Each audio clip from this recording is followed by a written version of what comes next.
Good evening and welcome to this Guild of Food Writers event, the ins and outs of running pop-up. I'm Joan Ramsey, I'm one of the workshop coordinators. I organise workshops together with Kate Hawkins, who is over there. Wave, Kate. Kate and I organise workshops as well as Sylvia Davidson, who's not here tonight. And Jonathan administers them, as you know, so thank you, Jonathan. This workshop we've organised in association with Philip Dundas, who is our host this evening.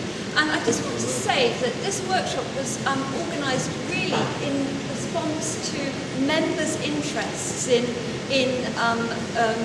pop-up restaurants and supper clubs.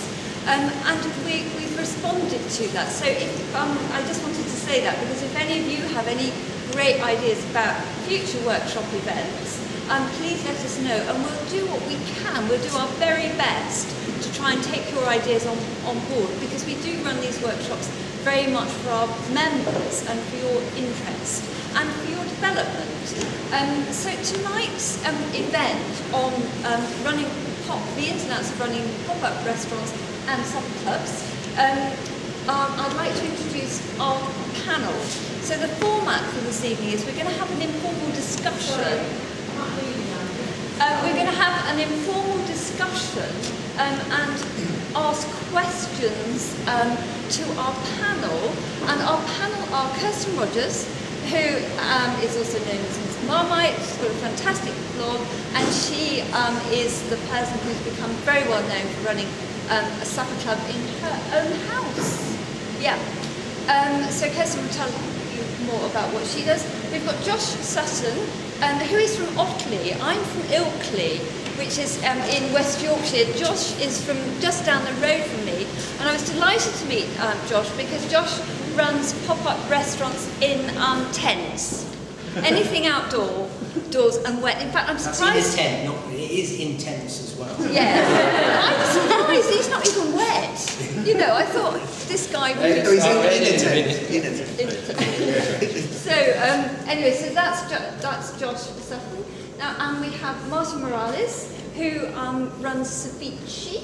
But you got a very interesting story, because you used to run pop-up restaurants, and actually that's developed into an established permanent restaurant for you. And then there's Philip, who's going to talk to us about his experience of running the barn. So this workshop is all about the experience of this new kind of eating, this new way of eating. So where's it going to go?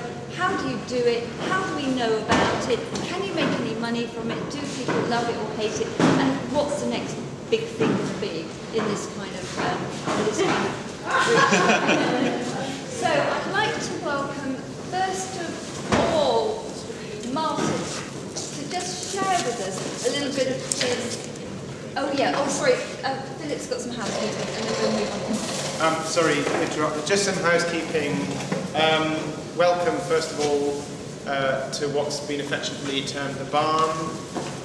It is what it is, and so we accept no liability whatsoever for safety. A couple of hours ago, there was literally a waterfall streaming down that wall. Hopefully, that's it for the rain tonight. If it looks dangerous, it probably is, so don't touch it. In terms of facilities, there are loos outside, turn right, follow the light, as one should always do in life, generally. Red door at the end, it's functional and basic, but it works. And if there's a fire, run screaming out of those large doors. But we should be able to avoid that. I've turned the heater off for the moment, because I think we're going to struggle to be heard, because it's quite a noisy contraption. If anybody's super cold, there are some blankets over there, so Mary can fix you up with that. In fact, I don't know where Mary's hiding, but I'm going to introduce Mary back there. Mary is my business partner and the great life force behind this, without which I couldn't do any of this. A heated discussion should suffice. And sorry, a heated discussion should suffice. So that's it.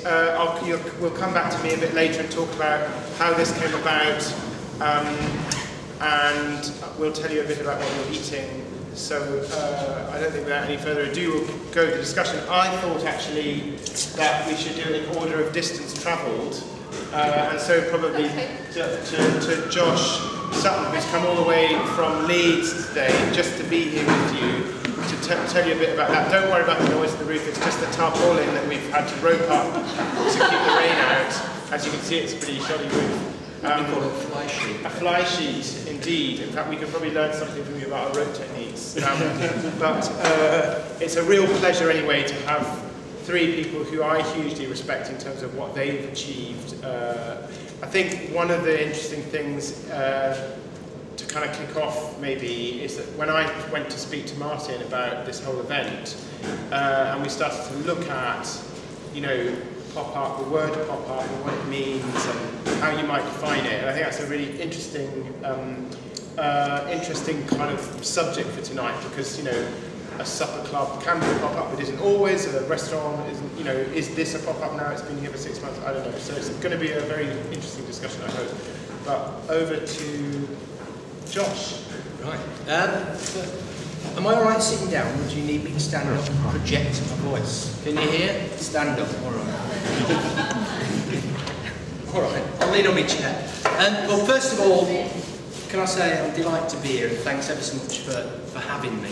I kind of don't know what I'm doing here in some way, so I'll tell you a little bit about myself and what I do. So my name is Josh Sutton, and I'm the self-styled Guy Road Gourmet. My thing, as you might have picked up, is about tents and camping. I'm a lifelong camping fan, and I'm a lifelong cooking fan as well. So my kind of mission in life, if I've got one, is basically promoting good food while you're eating. I like to think that the Guy Road Gourmet is better than bangers and beans. I've been camping for years, and I've been cooking in a tent for not quite as many years. But one of the things that always strikes me about camping is you never pitch far away from a farm shop or a local food producer. So for me, it seems to make sense to kind of do away with your tinned tomato soup, and if you pitched high in the Wye Valley, why not think about a little simple lamb stew made with local Welsh lamb? And the idea has kind of sprung from there, really. I do a number of things. I've got a number of strings to my bow, if you like. I write predominantly about camping and cooking, and I've got I'm rather pleased to say that I'm the camping cooking correspondent for Camping Magazine, which is an honour, which is an absolute honour.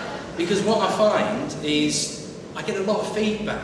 There's something like 1.6 million people went camping in this country last year, and there are 80,000 tent campers alone in the Camping and Caravanning Club. If you add the caravanners as well, that's a lot of people that are eating out there in the open. And part of my role is to encourage all of those people to open up the larder, open up the ideas and try something a little bit different. And actually, in some ways, I'm kind of pushing against an open door, because people are out there doing it anyway. We often find on a campsite, if there isn't a farm shop nearby, then the campsite owners will have, you know, fresh laid eggs or something like that. So there's always good food available.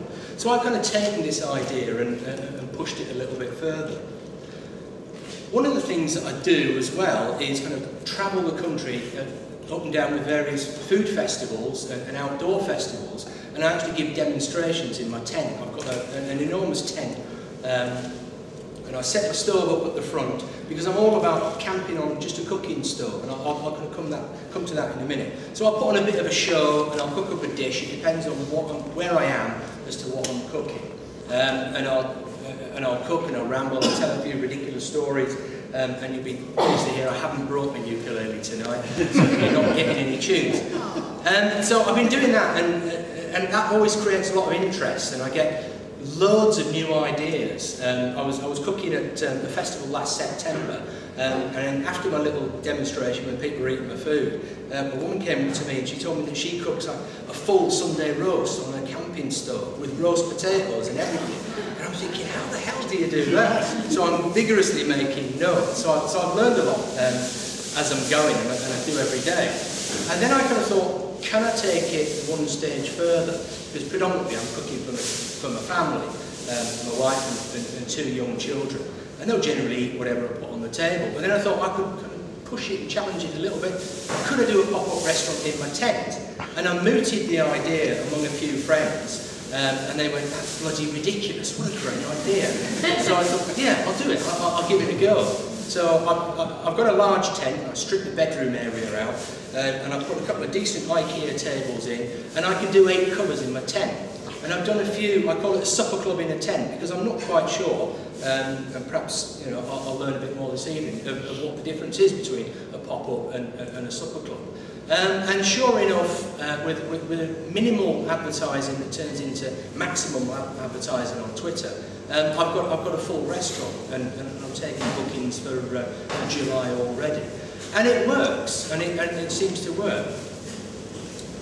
I do it because it's a challenge and I enjoy it, and it's also an excuse to show off, which is quite important as well. But what I really enjoy about it is that people come and they just think it's fantastic. In some ways, cooking on simple 2-ring burner with a grill, which is what I've got, whatever I put on the table, people say, wow, you cooked that in there. And in some ways, I could get away with whatever I want. But I always do 2 key things, and that's use local ingredients and try and buy them locally to wherever I'm setting up. And at the moment, I set up in a field near Tadcaster, just outside of York. And I also try and make sure that I get a range of different people around. I've got, because of what I do and where I write, I've got quite an interest from the camping community.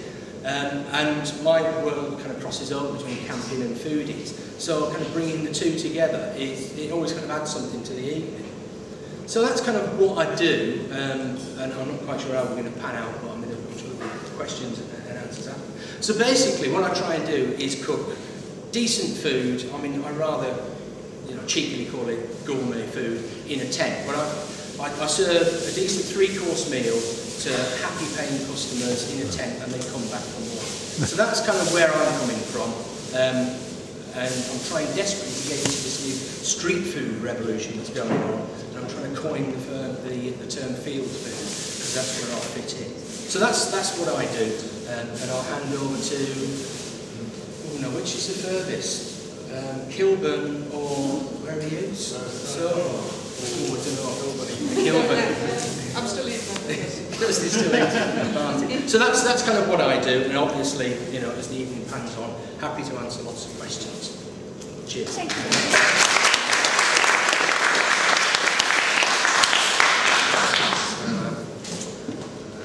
A bit nervous, I guess, I'm not too used to this, especially from a confident Yorkshireman. I studied very close to where he comes from, actually. Yeah, just down the road. Horsford. It's a I'm lovely from pot. Yorkshire. Hey. I'm born in Hull. Where did you study? Horsford. Trinity. Trinity All Saints College. Vintage. It's a small world. That's why you look familiar. You still haven't handed in your own work. Probably. Students always do. But yeah, okay, so I'll go back a little bit. So I was born in Peru.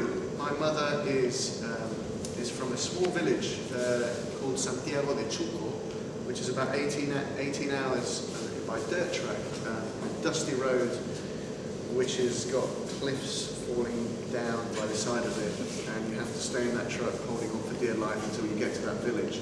She comes from there. My great-grandmother came from there, and my sister's 8 brothers came from there. My grandmother bred guinea pigs underneath her stove. So yes, I'm familiar with it. And she had a mud stove, and she used to breed them underneath, and we just kind of grab the fattest one and we'd eat them. But that's where my grandmother came from. And my mother came from there and moved to Lima, and she was from a humble family, but she studied hard and won a scholarship, which took her to the US, and that's how she could speak English. And then my dad came along from England, from Leicester. And then they had me, and my sister first, and they had me. So we grew up in Lima, enjoying these amazing soups, like chochoca and cachayurto, these kind of Quechua soups, these Inca soups, with lots of cereals and lots of fibre, lots of protein, and lots of beautiful vegetables in there as well.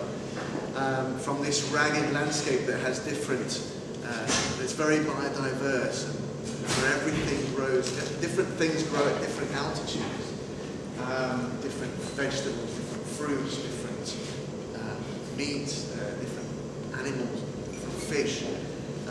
And so I grew up with all of that, plus in Lima, in the capital city, this bustling, dirty, noisy, at the time dirty, noisy, tough, cruel city sometimes.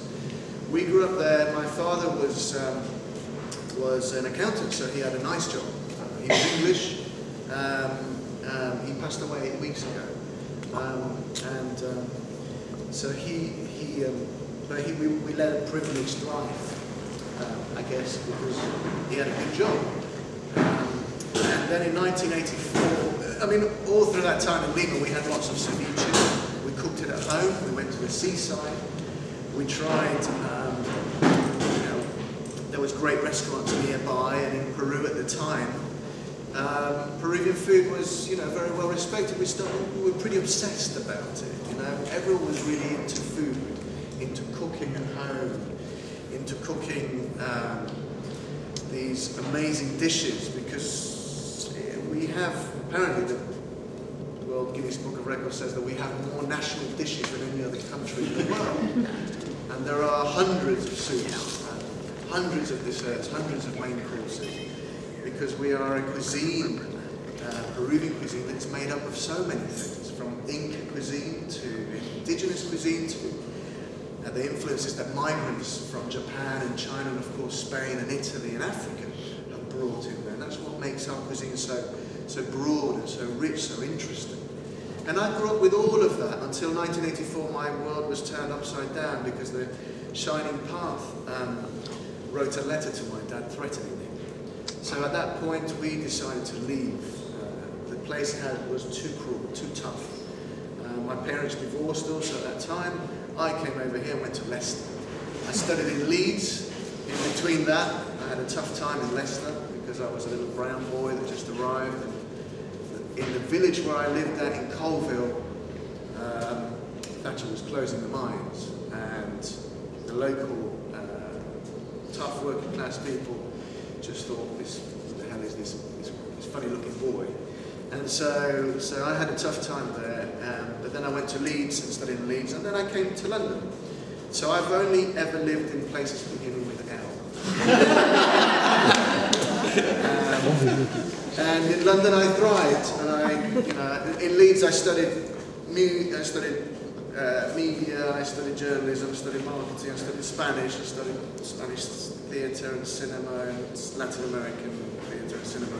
But I started DJing and producing events that are in effect pop-ups. You go to a bar, you go to a club, you put on music, you put on food. One of them was called the Global Kitchen. I got really into roots music. I was recovering, bringing back my own culture from Peru, my Creole music, my salsa, my cumbia, my chicha music, and producing events with that, as well as with Brazilian music and African music, but cooking at the same time. At Global Kitchen, I was DJ chef.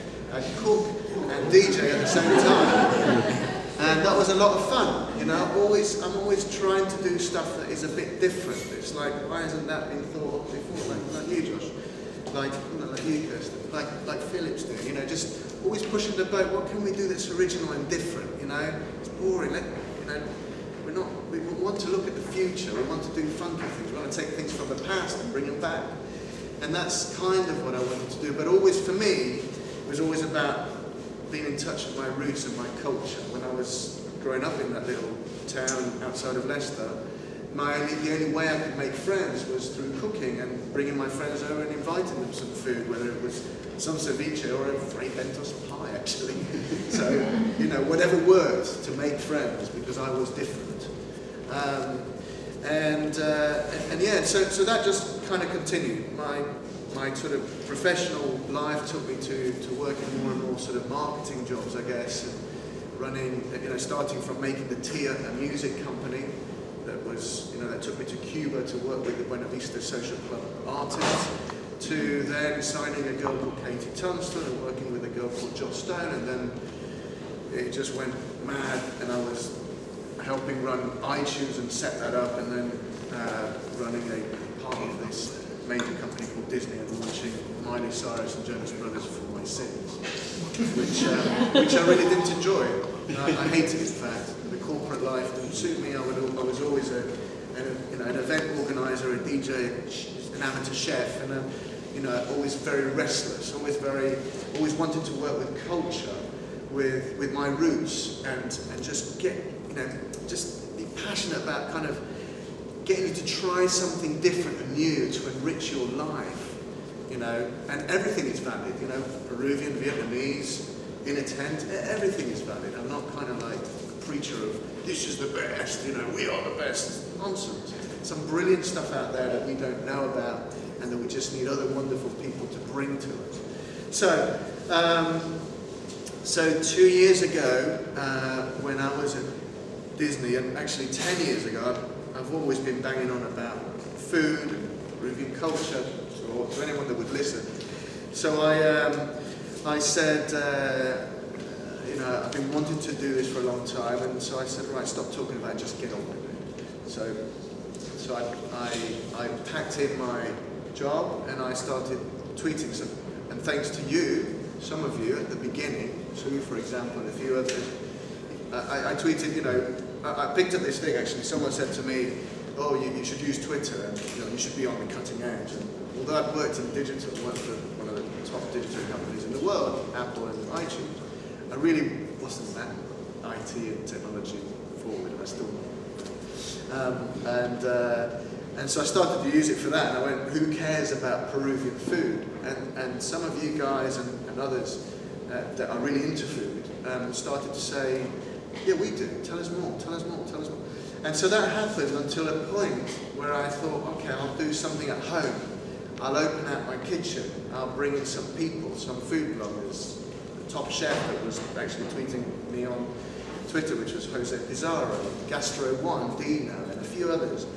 And they came over to my house and we had some Peruvian food and they loved it. And I was like, well, this is great, they're really into this. And what bit did you like, what bit don't you like, what bit did you like, what can we do better? And that just carried on until doing a second one and a third one, and then we did what is classified as a pop-up restaurant. And that was an event in a restaurant when it's not being used, so to speak. That's kind of what I thought at the time. And it was tough, and we'll talk about that as we go along. And then we did another one, and frankly, that's all I wanted to do, and that's all I want to continue doing. But at some point, I just thought, right, what's the craziest thing we can do? What's the most ambitious thing we can do? How can we take this right to the top? We need a restaurant, okay? So how do we do that? Listen, how do we do that? We just try and find some money, try and bring some people together, I bought the book on, how to start a restaurant. I bought 3 of them, actually. And the one that's financial planning for a restaurant. I buy a lot of books, I Google a lot and find a lot of information. I look at SlideShare and what people have done. And I ask friends for business plans from other companies and businesses and all kinds of things like that. And so I filled myself with knowledge, went into a cave, which was the top floor of my previous house that I owned. And I wrote a business plan and did a lot of research, went around the country and went to other countries and put this together, and then fought like hell to get money. And 400 people said, get lost, it's ridiculous, where is Peru? What is ceviche, ceviche, ceviche, you're spelling it wrong, are you Peruvian, you're only half Peruvian, all kinds of stuff like that, tons of prejudice. Tons of ignorance, but I'm used to that, so I can, delight and chant, seduce. That's my purpose in life for our cuisine and our culture. But we got there. 300 rejections, and each one of those a punch in the stomach. But a few people that said yes, but only after I sold my house. So I sat down with my wife and we sold our house, and we're going to just go for it, sod it. There's only one life. We'll just wash up dishes or go back to doing whatever else or start again. It doesn't matter, as long as we do what we love. And that's how we started a little restaurant in Soho. Yeah, prime location. Yeah, it's bloody expensive. It's really tough. The odds are completely against us. I've been able to hire and bring in the team people that have tons of experience, so I can help lead this in the way that I want to, create an organisation, a company, a team of people that is treated fairly with the same values that I had when I ran other types of events and businesses and everything else, but now feeding you guys and feeding all kinds of people. And we're doing really well, thanks to you and thanks to your support. So that's kind of my story. Thank you for your patience. Here we go.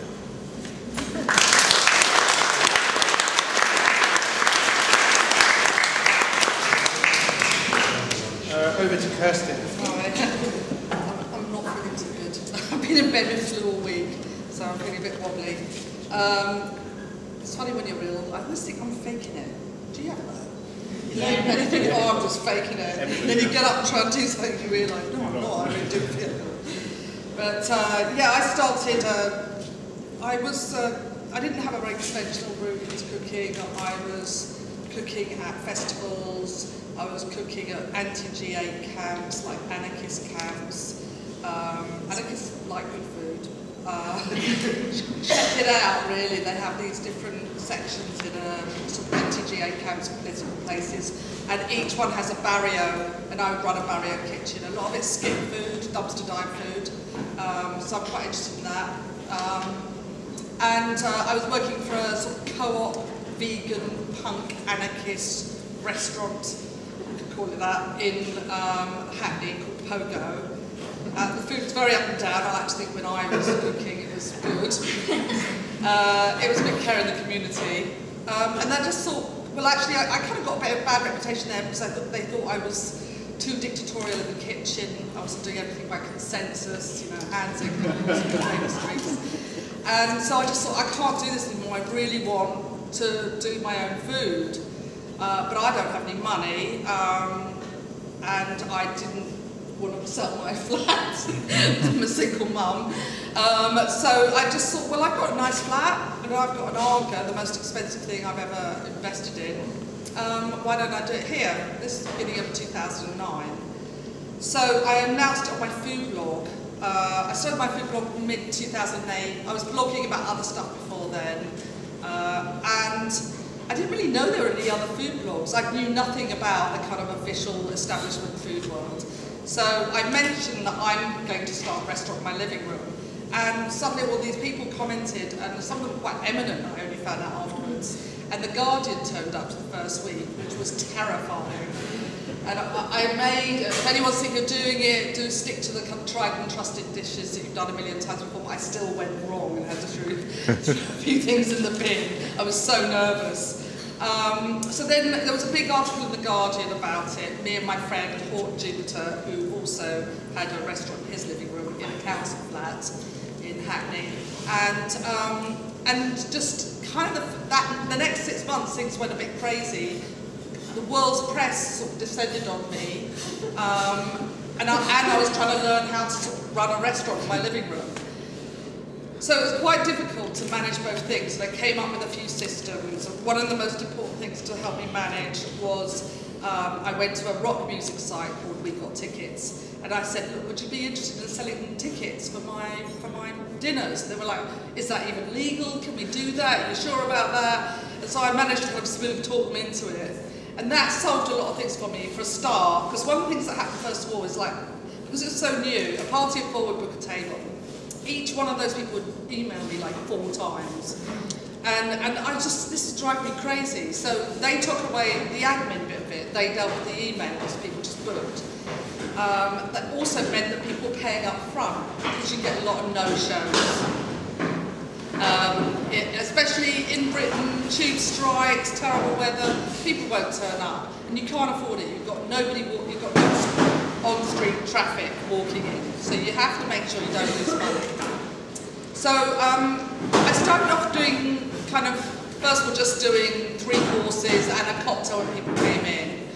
I felt the cocktail when people came in was quite important just to kind of loosen people up, because they didn't know anyone, they were a bit stiff, And often you can hear that when you're, I know you're here, you know what I'm talking about. This is green onions. Claire, she knows what I'm talking about. now, but basically you can hear the kind of noise level rising as people relax. You know, sometimes it's a bit quiet first of all, and then they have a couple of drinks, and then they start talking to each other. Another thing I realised quite early on was I just used the furniture I had in my flat garden. So a lot of them were like garden tables, piano stools. I used my daughter's drum stool. Then I realised what was working actually is large mixed tables where people could meet each other. I mean, in a big city like London, we're quite alienated. It's really hard to meet other people. You know, you go out to a disco or a bar, you never really meet anyone there. You know, and at a dinner, you're spending all night with people. You really get to know them.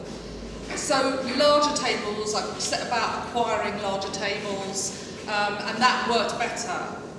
I was quite an early adopter with Twitter, and that really worked with Facebook as a way of advertising. So I still get a lot of my customers from Twitter, and quite often you get a table full of tweeters who've never met each other in real life before, and you know, it was great. It was turning the virtual social media into the real. They were actually meeting each other. So I think there's a kind of real community aspect to it. For me also, one of the things that's quite important about it is, for me, I've always been quite political and I've always been a feminist, and I think it's a real opportunity for female chefs to earn money for their cooking and show off their skills. Because, you know, the reality is most restaurants, it's evening service. If you've got a kid, you know, it's impossible, you can't do it if you ever want to see your kids, you know. So, you know, this way, women who are really talented chefs, you know, maybe once a week or once a month or whatever they feel they can manage, they can do a part-time restaurant. And so it's kind of home cooking in a way, but it's creative and they get to meet people. And I run also a site called Find a Supper Club, which advertises all the supper clubs in Britain and in the world. And I've had quite a few mums, like, you know, I went to see Edinburgh and I went to see 3 supper clubs in 3 days. And there was one woman there, My Home Supper Club, very talented, good cook, loads of style, loads of lovely kind of interesting vintage crockery. And she'd been stuck at home with, you know, kids 3 to 5, and, you know, I'm sure all the women who've got kids here, you know how that is deadening. You feel like you're just in prison, you know, you're never going to find yourself again. So she started doing a supper club, and now she's got a little career going, a food career, and she's meeting people, and her life has brightened up. So I think it's really good from both sides, as a social service almost, for the diners who come and for the people who are doing it. And also sometimes, you know, retired chefs who can't do that 16-hour-a-day grind every day can, you know, they're still great cooks, they just can't do that anymore. They can do it once a week. There's a guy in Milton Keynes, Ray Harrison. He loves cooking game. You know, once a month he's open, he's serving game. I'm not sure if he catches it himself or where he gets it from, but so, you know, I think it's very interesting. It's different kinds of chefs. It's promoting home cooking, creative home cooking. So I started off with a lot of theme meals. Originally it was like I'd do an Arabian night or an Indian night. And just as I've gone on, this is now 3.5 years down the line, I guess my theme meal's getting more and more conceptual. Like this Saturday I just did one called On a Stick, and I didn't give any of the guests any cutlery, and every course was served on a stick. Like the spaghetti on a stick, that was hard. There's a lot of experimenting to get that going. And it's really interesting. It is a way of using your creativity. I still wouldn't mind a restaurant. I don't know if I could do it full time though. I mean, you know, I'm interested in other things as well. I'm obsessed with food and drink. I mean, I trained as a photographer. I'm not a trained chef at all. But, you know, I still want to have a bit of a life. And being, you know, a full-time restaurant chef, you know, it's a lot of the time it's young men and they are working ridiculous hours, and that's really tough. Where I got the idea from, actually, although there's been a kind of pop-up culture in America, I've done a lot of travelling. I've spent 3 months in Peru. I loved the food there. It was the best food. I spent a year in South America. The best food was in Peru. There's a lot of, you know, eating at people's homes. It's sort of a peasant culture thing, maybe a Latin American thing. It's like, we need to earn a few quid. There's tourists around. Why don't we invite them in for dinner? And I do think after all the trendiness has died down, the long-term trend is in tourism. You know, you come to London, you look at the sites, but do you meet a Londoner? Do you go to a Londoner's house? Do you see their dodgy record collection? No, this is an opportunity to do that. It's really important for, you know, particularly this year, we're going to have so many tourists coming to the Olympics, the Queen's Jubilee and stuff like that. But I went to Cuba and I went to the Paladares there. I have to say the food was pretty awful, the one I went to. I just thought this could really work in London. And it took me quite a while to get the courage up to start. But I think social media is a really important component in this. I think it would have happened anyway if somebody decided to do it, but it would have taken a lot longer. Twitter, blogs, Facebook accelerates that sort of thing, and it makes it easier and more economical for a small business entrepreneurial person to get something going, and I think that's really good. That's what I've got to say.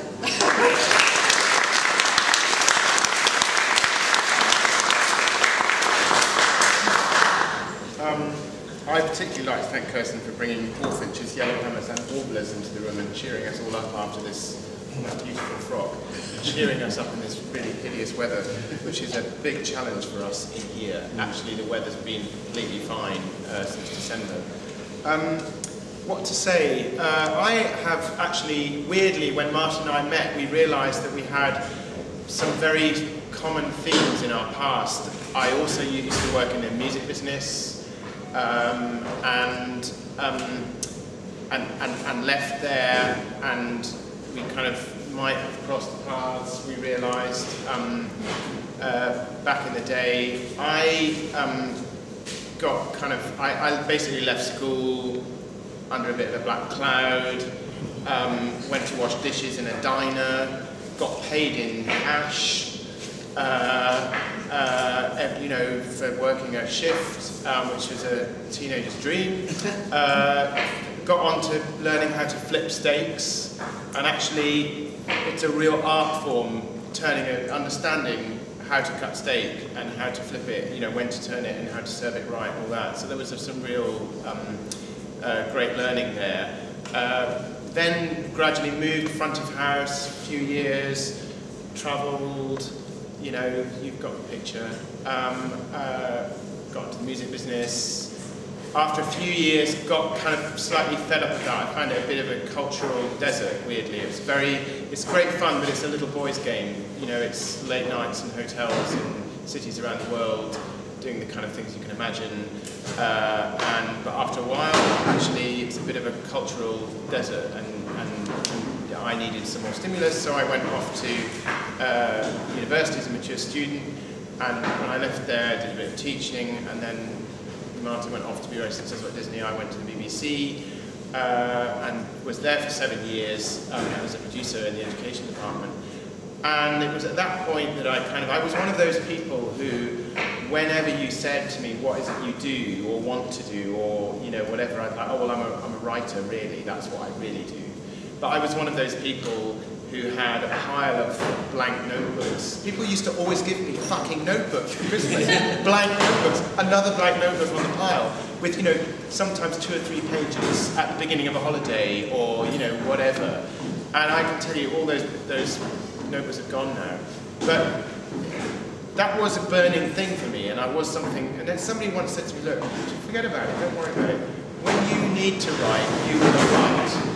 And so that was a really important thing, and I thought, okay, that's fine, I can put that aside, get on with it, you know. And when I left the BBC, I kind of decided that I wanted, and I guess I always cooked, but just cooking for me is the place, I suppose, where I am completely contained, where I am consumed.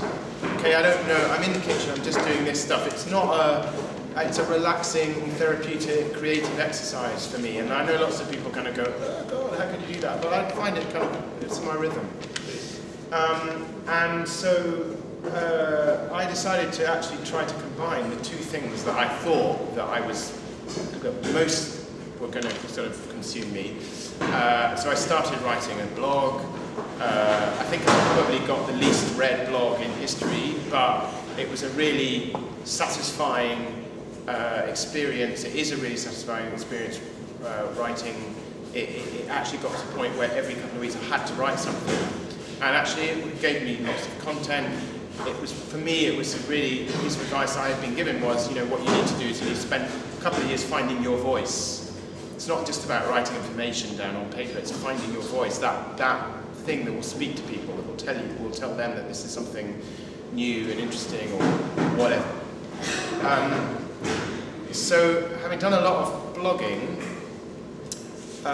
then I guess I thought, you know, I do a lot of this talking about food and writing about it, and probably like a lot of people think, well, okay, I know I can cook for like 5, 6, maybe even 12, whatever, but could I do this for like 30 people? It had been 20 years since I worked in a restaurant, and you know, I don't know if I could do that, and I never really cooked, you know, I was never a top chef de cuisine or anything, so I did that thing of opening up my front room and moving furniture out, and got 30 of my friends to come and pay me for a 5-course dinner, including wine, and they had a great time, and everybody went away and said it was fantastic, and that, you know, I was just glowing, and did it again a couple of times, 2 or 3 times. It kept, you know, the first time it was all friends, the second time it was half friends, by the third one it was new people, by the fourth time it was completely new people. So that was great, and at the same time I had written a manuscript for the book that I wanted to write, and I guess that was a whole other, you know, emotional journey, in the sense that, you know, I knew the book I wanted to write. I visited wrote to endless agents, most of whom never wrote back to me, endless publishers, most of whom never bothered to even look at my proposal. Most people, I mean, anybody who doesn't know, my book is called Cooking Without Recipes. Most people wrote back and said, no, the thing is with cookery books, you need to have recipes. So everybody had a different opinion on what it should be, and this and that and everything. So in the end I decided, if I die having written a book, at least I want to die having written a book I wanted to write. And then I'll be happy. If nobody ever reads it, that's fine, as long as I know I've read, you know, I've written the book I wanted. Of course, now I think, oh God, I wish I'd, you know, written that, whatever. But that's, I guess that's just life. So at the same time as all that happening, I then was approached by a friend of mine who runs what was quite a good gastro pub, failing kitchen, you know, nobody going to it anymore. They were doing 2-for-1 pizzas, you know, etc. Would I like to go in for a month and do a residency and kind of re-kickstart the kitchen while they got a new chef in and kind of tried to build up their custom again? And it was just like, I was like a child in a toy shop. I had this unbelievably well kitted out commercial kitchen to play with, you know, basic food safety qualification, no training whatsoever. You know, I basically hauled out everything out of my kitchen at home into this place, and had all this great gear to work with, and it was just phenomenal for a month. It was Wednesday to Sunday, sold out pretty much after the first week, sold out every night. I kept it, you know, we tried to keep it here the same to around about 35, 40 max. Past 40 it just becomes too much like catering, so, you know, it adds another sort of patina to it, which isn't so nice. It doesn't give you the same space to be creative. So that, you know, and it was really weird, because the thing I remember most about going back home after it was over was I felt like Gulliver with all these tiny little pots in the kitchen and spoons and cooking for 2 people again. And so I knew that I wanted to do that more often. But like Kirsten, I want a life as well. I want to write more books. I want, you know, so it was kind of, how could we do this? How could I do this? I talked to a friend of mine who supplies me, a great guy called Robert Barker, who runs a business called Farm Direct, which, if you don't know it, you should. If you live around here in North London, he delivers to your door, really great. What he gets is just stunningly good ingredients direct from farms, cut out the farmer's market, cut out the middle people, and he gets stuff that nobody else gets. It's just fantastic. So we thought, well, we'll try and do something together. And I said, okay, was November, let's see if we can find a space to do it in. And that's where this place comes in. And weirdly, going back to my childhood, the first car that my dad always had Citroens. Those lovely Palace, you know, the ones that rose up and the Gestapo used for those. He had pigskin leather seats. And it was just so cool in cars, and it's one of my greatest regrets that I didn't save the car. That they just kind of moulded away in a shed on the farm. And so I used to, when he died, I got his other, now a much newer model of Citroen, and I used to bring it here to get it serviced. Until I came one day and the guy said, "Oh, now we're closing up." And he was a miserable bugger, actually, the guy. But he said, "Oh, no, we're closing up." And I said, "Oh, right, okay, what's happening with this space?" So it's been bought by a developer. So I got the name of the developer and approached him and said, "What are you doing with the space?" And he said, "Well, I'm going to knock it down and turn it into flats and da da da da." I said, "Well, that's going to take you a while.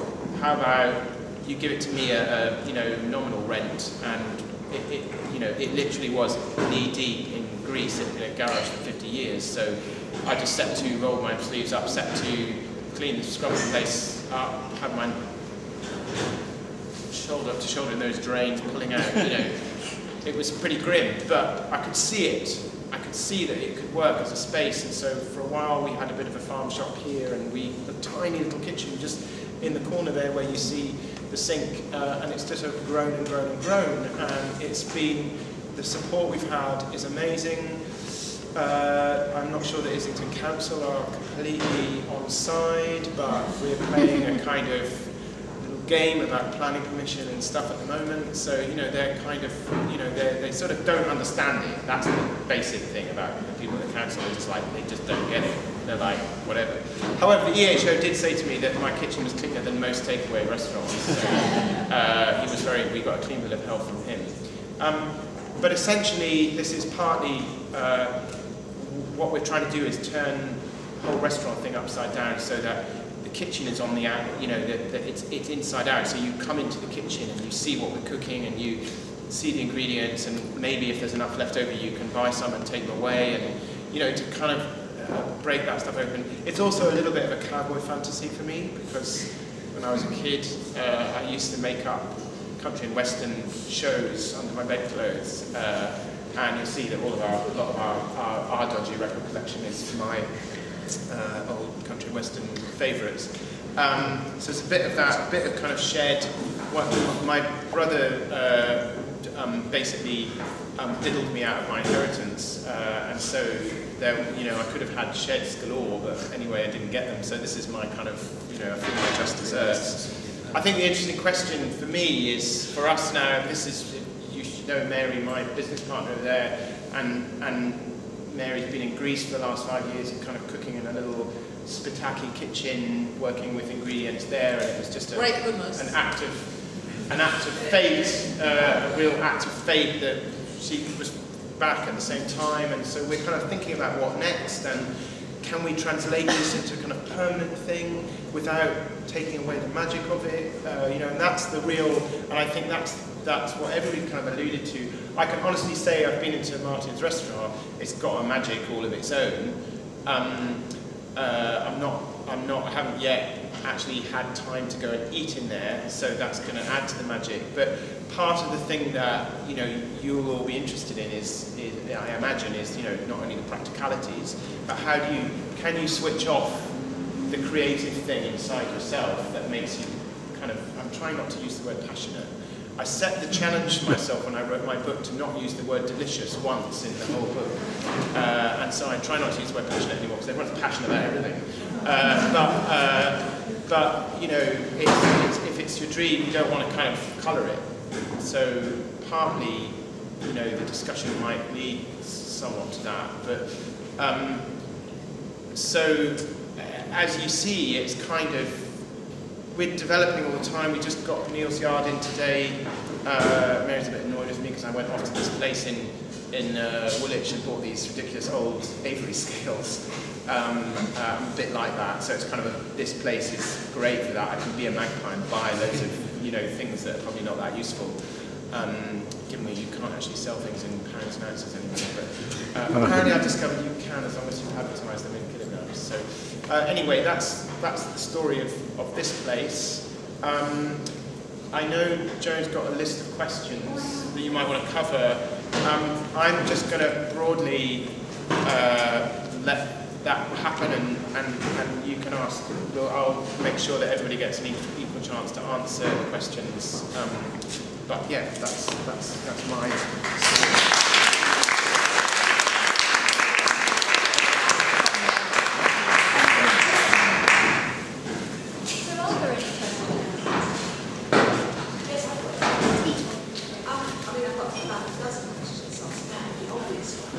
Is health and safety. It's all very well and delightful to say, this place is dangerous, but I've been a cookery school for a long time. Health and safety is quite a big issue. If I came to your home and you cooked me a meal and I had food poisoning, or you say you came to my home, that was less, and I cooked you a meal and you got food poisoning. What happens then if you're not my friend and you think, well, in terms of, I'll just answer that since clearly you're here, that there's a huge distinction between health and safety and food safety that, as you know, and so we have very rigorous, we apply exactly the same food safety standards, our fridges, our labelling, all of those things. I understand this is a restaurant, but yeah, you're asking about health and safety, food safety within your home. Say, I don't want to say if I came to you, if you came to me, do I have to set my fridges at the same temperature? Well, in my book, a 12-step program on how to start your own pot pub or supper club. Basically, I recommend that people get a food hygiene course. I've done 2.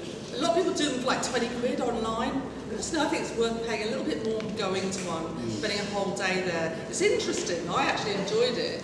You talk about the issues. The last one I went to, I discovered 80% of all food poisoning is from chicken.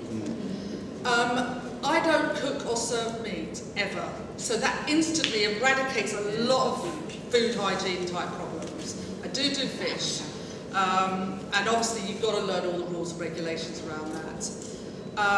I've also, my freeholder grasped me up to the licensing people and the environmental health officer. That was scary. The licensing officer, they're like the police, they've got short hair, they wear navy. It's really scary. And I think when I first started, nobody's from the police. They were belly clowns. When I first started, basically I was being creative and selling wine through a kind of bingo system, and you always won. Often with the colour of your choice. And then, then I went and did a personal licence, which is worth getting actually. It's about 200 quid for the day, and it's dead easy. I mean, you'd have to be really, retarded not to pass it. But I need a premises licence to sell alcohol. Your biggest problem is not actually the health and the food, it's the booze. That's what you can do 6 months in jail for and 20k fine. So that's what you've got to worry about. That's an arrestable offence. So I don't sell alcohol. I do give a free cocktail, as I talked about earlier. I'm not supposed to do that. No, you can't. New premises licence. You're not allowed to give it away because they could say it's part of the price, and there's lots of case law. And I maintain a database of all the other supper clubs, and I tell them, I say, look, this is what I found out. Because I'm kind of like a lightning rod, and they often get in touch with me, they'll ring me up, the licensing officer, talk to me. So I'll just say, yeah, do it, but be aware that you're on dodgy ground with that. There are a lot of supper clubs and pop-ups who are including like half a bottle of wine or whatever without licensing. And that worries me, because if they shut one down, it could have a domino effect, and it pisses me off. Do you not think it's worth you getting a premises licence, because it's not that hard to do? I've got a lot of legal problems at my house right now with my new freeholder, and I just can't see myself getting one right now. When things are a bit more stable, I will. So yeah, I haven't done that. It's about £2 grand, I believe, to get a premises Well, license. it's definitely 25 quid. Okay, I'll move to Devon. Yeah, come to Devon. Join us. But recently I had a visit. You know, when my freeholder grasped me up and she sent round these people. They were both very sympathetic and on my side. And I think, you know, in a recession, they didn't want to shut down a little business, really. And they could see, you know, like Pip saying, you know, most at-home kitchens are cleaner than commercial kitchens. You know, the people who, you're not making a hell of a lot of money out of this. You're passionate about food, sorry to use that word.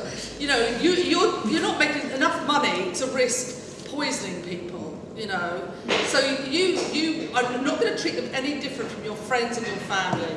So most kitchens, home kitchens, are very clean. I think sort of going back to, just very quickly going back to the question is broadly apply common sense, get your health, your food safety qualification. I have a public liability you can do that as a kind of caterer. You can have some public liability up to like £1 million or whatever, so you can cover yourself in certain ways. And I think, as Kirsten's saying, if you have been seen to take the right steps, mostly the officials will help you to. So the council. The last one I had didn't though, and I've got problems with him. I just had another inspection a couple of weeks ago, and he was just like, because I got some shaggy chic kitchen, and you know my floor very expensive, slightly bits of paint flaking off expensively, and he's like, I want all that painted, and I'm just like, no, I'm not doing it. So I don't know what's going to happen with that. And he also asked me to keep all the food from my family, which is just me and my daughter, separate. It's simply not feasible, you know, and it's ridiculous. And he's just got a mindset of he's doing all these big commercial, you know, operations, and he can't. I think it depends who you get, really. So, given that people are hungry, I'm just going to ask for other. Can we get a cross section of other burning questions that people might have? And if you haven't got any, I'll suggest a couple around practicalities. Certainly about supply is one. You know, if you're interested, I mean, I think one of the things that we're probably all interested in is ingredients and what we're cooking with. We're interested in people, so there's a lot of customer care going on, because these people are coming, whether it's to your home or here or wherever, people are coming and paying. And so you need to do quite a lot of thinking around that. So if you've got any doubts, I don't know, Josh, what it's like for you in terms of, you know, quite often there's a surprise factor when people come in and they're not. People can be quite back-footed by coming into the environment. Yeah, I mean, they're surprised. They don't even know what they're having to eat until about the day before they show up, really, because the way I operate, a very small operation, the maximum of 8 covers, and due to my location, it quite literally depends on what vegetables they're cropping from the market garden just down the road. Yeah, I suppose the EHO can't. Well, I was going to say, yeah, I mean, I'm going to say, my answer is do it in a tent, because the buggers have got to find you first. But yeah, you know, public liability insurance kind of covers it. I mean, going back to your point, if I came to your house and you cooked me a meal, okay, and I was paying for it, and I got food poisoning, I mean, in my book, and I think in a lot of people's book, that's just bad luck, you know? In many people's book, I ran a cookery school, so I do know. Yeah. She actually has got a good point. Yeah, I mean, that's why you get public liability. I advise all supperclubs to get public liability insurance. And the food varies dramatically, and the food hygiene varies dramatically. And I mean, I think they're brilliant, and I just think there is, you don't, if anyone is starting one, I know you just have to have public liability as far as public liability is just what you've got to have to protect you from, you know, losing the house. Yeah, Because you've got some consequences determined. And usually it wasn't you that gave them the food poisoning. Sure. Because they always came out and say, 4 hours after I left, I think 4 hours. Do you know anything about food poisoning? Yeah. Sorry. You are right, and this is really an important point.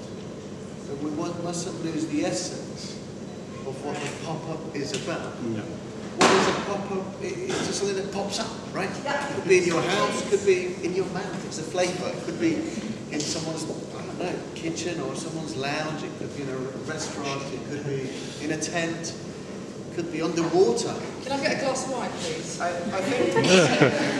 think one of the things so it's about not ruining that moment as well, and making sure that thrives. I think one of the things that Marge and I discussed when we first met was this whole idea about what pop-up is, and I think it's very easy to kind of, it's become such a common cultural trope now that, it's used in all sorts of ways. But actually, what Martin pointed out is it's just entrepreneurialism. And actually, entrepreneurialism succeeds or doesn't succeed depending on how you manage it and how you work it. And actually, we've been a successful little business here. Now, whether we turn that into a kind of, conventional business, whatever, I don't know. Martin started his restaurant doing it as a pop-up to see if the concept would work, and kind of we're a little bit behind in that stage. But it's always about doing good business, and a good business person will always cover themselves with smart thinking in terms of how you manage your customers, how you manage your liabilities, how you make contingency against your risks. So, if you're, the first pop-up, I don't know about you guys, but I just spent an absolute fortune, way more than I got back in terms of the money from the ticket price. But you learn about proportion control, you learn about costings, you learn about how much people can eat, you go through the experience of lots of plates coming back with food on them. What was that about? Why didn't that work? There's a whole raft of things that, as an entrepreneur, doesn't matter if it's a record shop or a restaurant or a campsite, that you need to think about. Yeah, that's the important thing. Mike, you went out and bought several books about it. But there's so many valuable lessons that you can only learn through practical experience. When your portions are coming back, is it because they're not enjoying the food, or it's just too much? And that's all kind of invaluable stuff that you're going to make a note of up here and apply the next time around. But it's not. For me, this may sound ridiculous. I've got an established business 8 weeks old. It's it's still so fragile, you wouldn't believe it. But it's not about business. It's like someone coming into my pop-up in my tent, in my front room, in the restaurant that we have right now, in another pop-up we might do, in an event we might do. How much care are you giving that person? What a great experience, what delicious food. It's not just a plate of food that what's different to that than to something that's Nuno Mendes' I have to say, I had the McDonald's. worst guest I've ever had on Saturday. I want to go punch her in the nose. I hated her. Right, gluten-free, lactose-free, miserable. And just got all legal on my arse and just started going, you promised that. And actually, I looked at my site afterwards, I was thinking, actually, I haven't promised that. And I will try and help out, but I cannot promise to repeat an entire menu without gluten and lactose, especially as I don't even cook meat. What am I supposed to give her? It was ridiculous. And really, it made me feel like giving up. And I just thought she wasn't in the spirit of it. She obviously wanted to be annoyed from the moment she came in. I've got terrible front of house skills.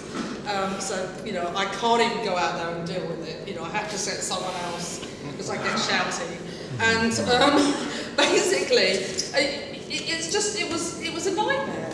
But really what she didn't understand, she was in my house for 4.5 hours with great company, with a really interesting meal. Yeah. In a restaurant, you go there, you're out in an hour and a half max, aren't you? They're turning tables. It's not just about food. One of the things that, that I'm assuming is given as read, that if you want to do this, it's about two things. It's about caring about food and caring about people. And if you don't care about either of those things, if you think you can just cook and you'd like to make some money out of it, forget it. Because actually you'll be frustrated, disappointed, tired, you'll probably have huge arguments with your partner, and you'll forget what sleeping a night properly is like.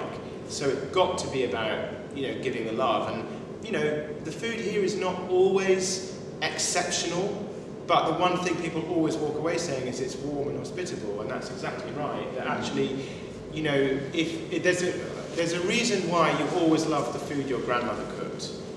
And that's because your grandmother cooked with